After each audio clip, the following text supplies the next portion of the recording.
Divinité de Jésus. Oh. Donne-moi le verset où Jésus dit je suis Dieu. Jésus n'a jamais dit je suis Dieu. Maintenant, je vais te montrer quelque chose. Quel verset où il dit je suis Dieu? Là, faut montrer. Va à ton Coran, sourate Al-Hajj, chapitre 22 du Coran. Chapitre 22. OK. Bien? Bien. Maintenant que tu as dit ça, maintenant je sais qu'il y a de l'espoir que Dieu travaille dans ton cœur. Va au chapitre 22, que tu arrives, sourate Al-Hajj, chapitre 22. OK. Quand tu y seras, je veux que tu regardes les versets 6 et 7. 6 et 7. OK, je l'ai. Ok, lis-le pour moi lentement. Il en est ainsi parce qu'Allah est la vérité, et c'est lui qui rend la vie aux morts, et c'est lui qui est omnipotent, et que l'heure arrivera, pas de doute à son sujet, et qu'Allah ressuscitera ceux qui sont dans les tombeaux. Ok, fais attention à ce que ton Coran a dit. Allah est la vérité, Al-Haq. Il donne la vie aux morts, l'heure approche, pas de doute à ce sujet, où il les ressuscitera des tombes, n'est-ce pas? Oui. Je veux que tu écoutes attentivement. Le jour du jugement, Allah ressuscitera les morts des tombes. Il est la vérité qui donne la vie aux morts. Allah ressuscitera les morts de leur tombe. Pas une créature, pas Jibril, pas Muhammad. Allah alors ressuscite les morts de leur tombe. Il est la vérité et il donne la vie. Alors souviens-toi de cela, car maintenant, je vais te lire quelque chose de l'évangile de Jean. Je vais le lire pour toi, tu peux le noter.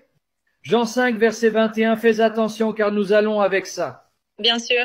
Jean 5, verset 21. Regarde ce qui va se passer ici. Car comme le Père ressuscite les morts, c'est Jésus qui parle, comme le Père ressuscite les morts et leur donne la vie, de même le Fils donne la vie à qui il veut.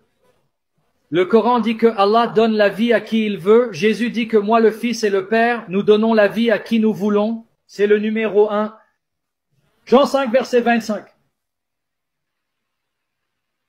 Jean 5, verset 25, c'est encore Jésus. Fais attention, je vais le lire lentement pour toi. Jean 5, verset 25. En vérité, je vous le dis, l'heure approche. N'oublie pas ce que tu as lu dans la sourate Al-Hajj. Au chapitre 22, verset 7, il est dit, l'heure approche, n'en doute pas, Allah les ressuscitera de leur tombe.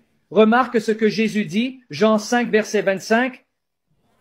En vérité, je vous le dis, l'heure approche et elle est déjà venue où les morts entendront la voix du Fils de Dieu et ceux qui entendront vivront. Jésus dit, à cette heure-là, ils entendront la voix du Fils de Dieu, ma voix, et ils reviendront à la vie. Ô mon Dieu! Jean 5, versets 28 à 29, note-le, Jean 5, versets 28 à 29, car je vais le lire pour toi. Oui, je l'ai. Ok, laisse-moi te le lire maintenant. Jean 5, versets 28, 29, fais attention. Ne vous étonnez pas de cela, car l'heure approche où tous ceux qui sont dans leur tombe entendront sa voix. En 25, il est dit, la voix du Fils de Dieu et sortiront. Maintenant, le dernier, Jean 14, verset 6. Regarde ce qui va se passer ici. OK. Jean 14, verset 6, Jésus lui dit, je suis le chemin, la vérité et la vie.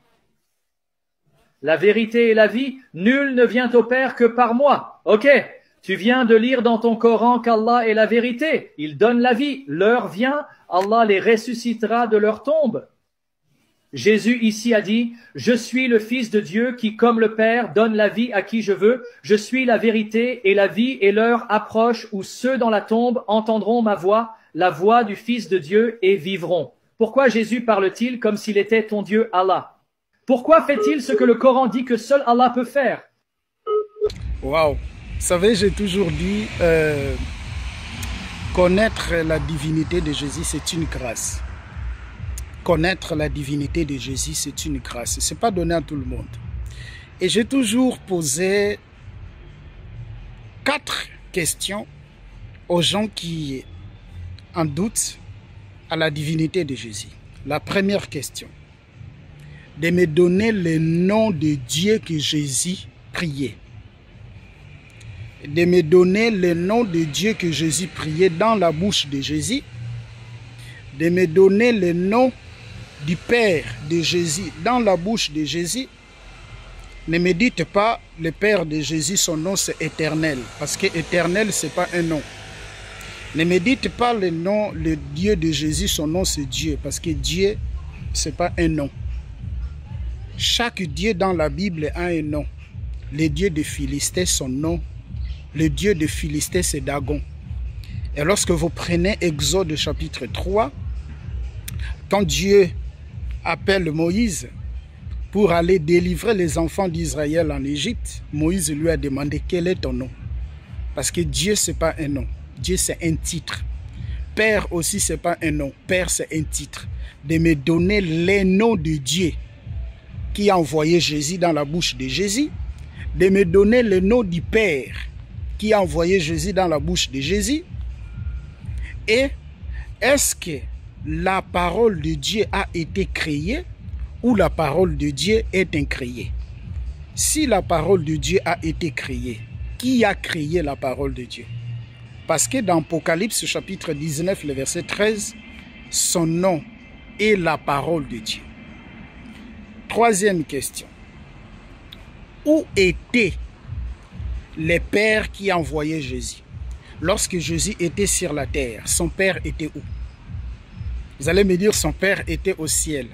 Bon, s'il était au ciel, comment dans 2 Corinthiens chapitre 5, le verset 19, on nous dit que Dieu était en Christ, réconcilier le monde avec lui-même? Quatrième question, ça je les garde. Je les garde parce que bientôt là, je vais revenir sur la divinité de Jésus. Bientôt, je vais revenir sur la divinité de Jésus. Quatrième question, comment Jésus fait des choses pareillement à Dieu? Parce que Jésus dit, ce que le Père fait, le Fils le fait pareillement. Vous le trouverez dans Jean chapitre 5, je crois, le verset 17. Ce que le Fils fait, ce que le Père fait, ok? Ce que le Père fait, le Fils le fait pareillement ou également. Comment Jésus peut faire des choses pareilles à Dieu? Et comment Jésus peut avoir des choses en commun avec Dieu? Y a-t-il un prophète qui est passé sur la terre qui faisait des choses pareillement à Dieu, également à Dieu? Y a-t-il un prophète qui est sur la terre qui avait des choses en commun avec Dieu? Or, lorsque vous prenez Romains chapitre 11 à partir de son verset 31, vous verrez que Dieu n'a pas de conseiller. Dieu ne peut pas faire des choses, voilà, n'a pas de conseiller. Mais comment Jésus pourrait faire des choses pareillement à Dieu? Bientôt, je vais revenir sur la divinité de Jésus. Ah oui, bientôt, je vais revenir sur la divinité de Jésus. Et sois abondamment béni. Que le Seigneur Jésus-Christ vous bénisse et qu'il vous éclaire. La divinité de Jésus, c'est une grâce. Ce n'est pas parce que tu as étudié. Ah, Père. Bon, le nom de ce Père-là qui a envoyé Jésus. Où était ce Père-là? Voilà, ces trois questions-là. Répondez-moi sur ces trois questions. Merci.